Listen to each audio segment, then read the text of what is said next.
Ladies and gentlemen, welcome to the English Daily Book Summary YouTube channel. In order to not stop learning, listen to an English book summary every day for free.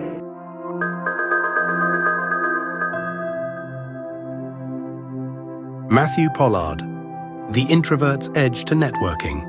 Work the room and social media. Develop powerful connections. Does the thought of stepping into a packed networking room fill you with dread?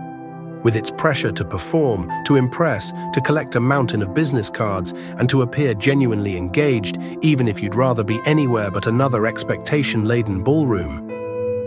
The good news is that forging powerful professional relationships doesn't have to be a loud, showy, exhausting affair. There's another route, one that relies on genuine curiosity, sincerity, and staying true to your strengths. Perfect for even the most introverted of introverts. Appreciating these unassuming advantages can lead to deeper, more authentic bonds that help advance your business or career goals without making you feel like you're putting on an act and leaving you drained and frazzled after only an hour or two. In this blink, you'll learn how to leverage a reflective approach to make meaningful connections. You'll explore why embracing your introverted nature gives you a fresh edge. See how a bit of thoughtful groundwork changes the game before you step into any event. Discover practical tactics for delivering a memorable message without coming across as pushy, and understand how a consistent follow-up routine can turn casual chats into career-changing alliances. Ready to turn your introversion into your edge? Let's get started. The Introvert's Edge. Have you ever found yourself tongue-tied at a bustling event while everyone else seems to glide from effortless conversation to effortless conversation? Fortunately, there's an alternative that feels more organic for those who prefer thoughtful exchanges over hurried chit-chat. Besides, with so much information now just a quick Google search away, old-school networking rituals, exchanging countless cards, shaking endless hands, can feel hollow. A better tactic is built on deeper interaction, which fits introverts perfectly.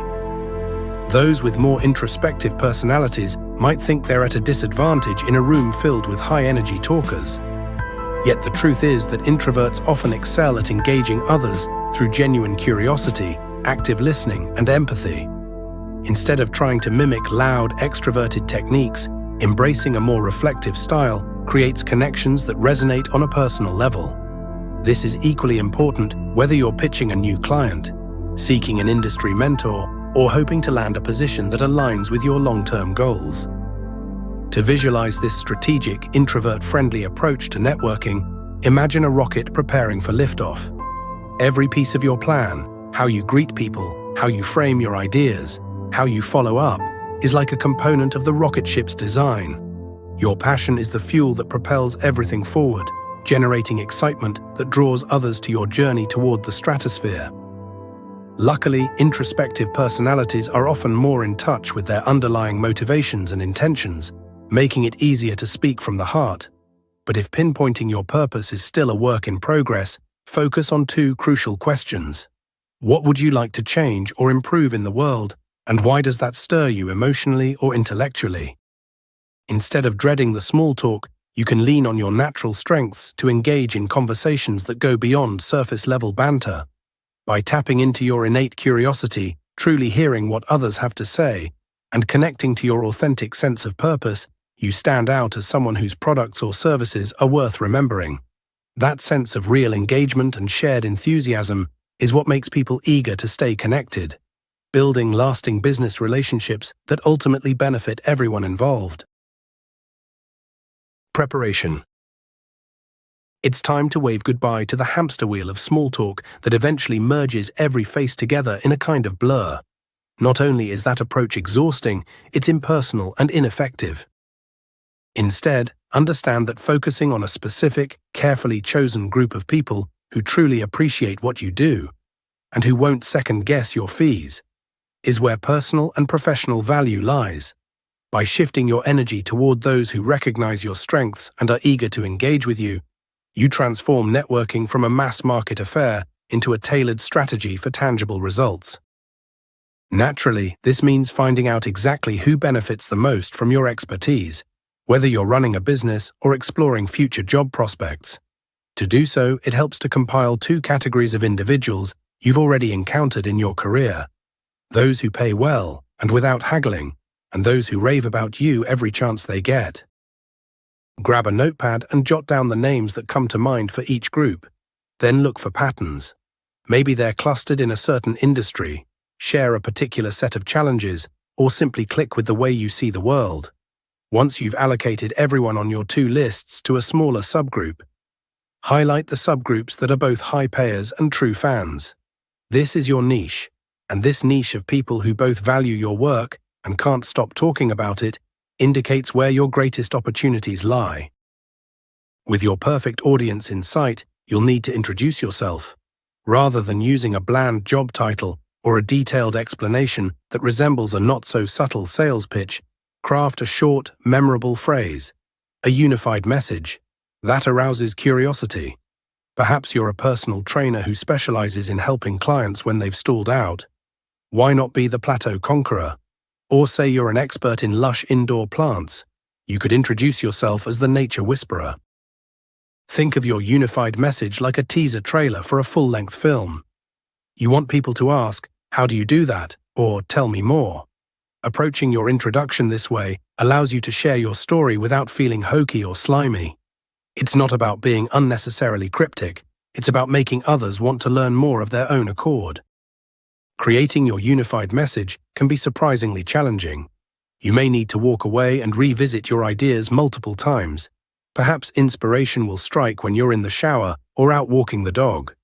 Don't hesitate to sift through a thesaurus to discover words that capture your personality, mission, or approach accurately and compellingly. Once you lock in on a phrase that resonates, your unified message becomes your calling card, offering just enough information to intrigue others and invite thoughtful conversation. When it's finally time to walk into an event, you'll know exactly who you're looking for, what sets you apart, and why you're worth every cent. Delivering. Here's what most business books don't tell you. The most significant networking moments happen either side of the actual event. We've just explored fundamental preparatory work, but let's look at another way you can set yourself up to thrive in the room. These days, a little online sleuthing can reveal a lot: who's attending the upcoming event, their backgrounds, and their connections. But this isn't just handy intel, it's a call to action. Identify 10 to 20 people in your niche or adjacent to it, and reach out with a short, friendly message. This practice does several things. First, it removes some of the anxiety of walking into the venue blind. You enter already knowing who will be there and what they do. Second, it transforms what might have otherwise been a cold encounter into a warm, familiar chat, where introverts shine. Third, it will mean you spend your time with those in positions to help you land a dream job, close a big deal, or expand your influence, rather than just hoping you happen to bump into the right people. You'll also want to have a networking playbook mentally prepared, a script-like outline of how to steer the interaction. Counterintuitively, planning what you'll say can help introverts sound more genuine, not less. It can give you the freedom to truly listen and pay attention, rather than scrambling to find the right words. Start simply by asking about their work or hobbies. Eventually, they'll ask you the same question, and that's your cue to share the unified message you defined in the last section. Equally counterintuitively, if someone wants to collaborate straight off the bat, resist the urge to close the deal on the spot. Instead, suggest scheduling a dedicated chat, whether a coffee meetup or a quick video call, where you can explore their situation in more detail.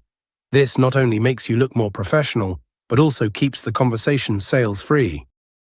By focusing on the right people, practicing a streamlined approach to conversation, and saving the more in-depth chats for follow-up, you'll come across as a person worth connecting with.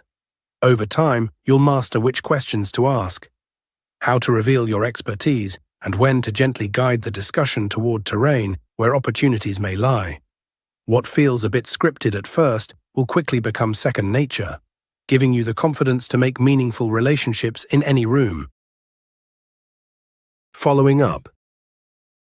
Let's say you've got this far and are walking away from an event, excited by all the possible connections you've opened.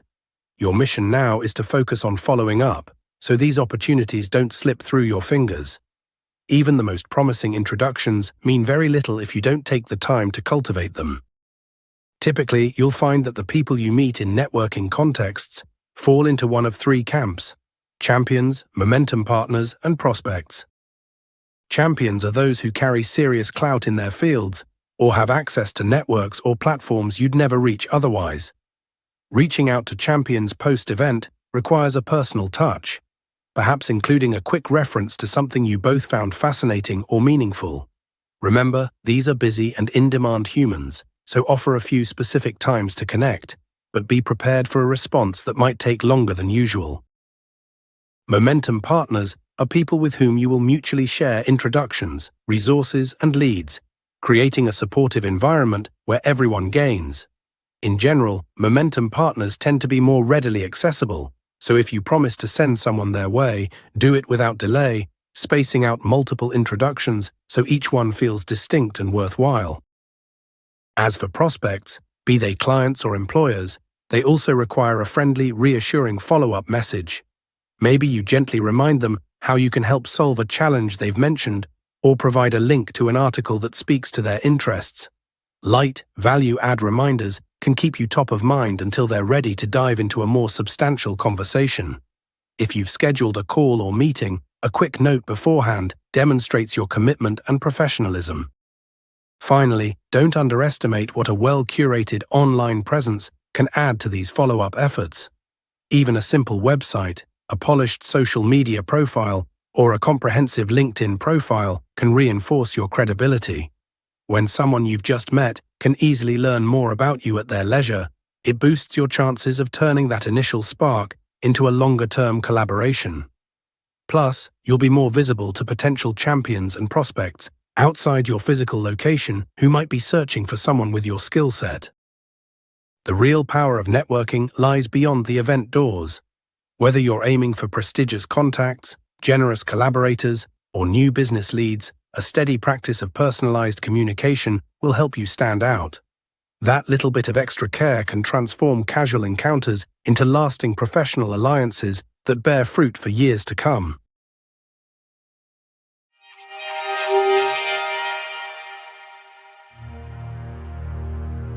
In this Blink to the Introvert's Edge to Networking by Matthew Pollard, you've learned that your introverted nature isn't a roadblock, it's an untapped strength.